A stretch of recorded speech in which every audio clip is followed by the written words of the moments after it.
మనకిక్కడ ఆంధ్రప్రదేశ్‌లో ప్రభుత్వం మారిన తర్వాత ప్రతిపక్షం వాళ్ళని, వైఎస్ఆర్ కాంగ్రెస్ పార్టీ వాళ్ళని వెంటాడటం, వేటాడటం, కొంతమంది ప్రాణాలు కోల్పోవడం ఇట్లాంటివి చూసాం. అంటే గెలిచిన ఉత్సాహంతో ఓడిన వాళ్ళ మీద దాడులు చేయడం. అలా కాకుండా బీహార్‌లో విచిత్రం ఏంటంటే, గెలిచిన పార్టీ వాళ్ళని ఓడిన వాళ్ళు కొట్టి చంపినటువంటి ప్రయత్నం అన్నది సంచలనం సృష్టించినటువంటి అంశం. ముజఫరాపూర్‌లో ఈ ఇన్సిడెంట్ జరిగింది.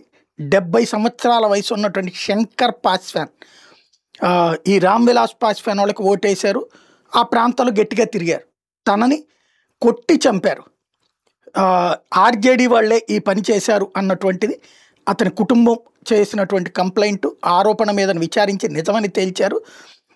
రమేష్ రాయ్ అనేటటువంటి వ్యక్తి ఇందులో కీలక పాత్ర పోషించాడు. ఆర్జేడీకి సంబంధించిన నాయకుడు. కర్రలతో కొట్టారు, అట్లాగే తీసుకెళ్లి పొలాల్లో శవాన్ని పడేశారు అని తేల్చారు. దీంట్లో ఇద్దరిని అరెస్ట్ చేశారు.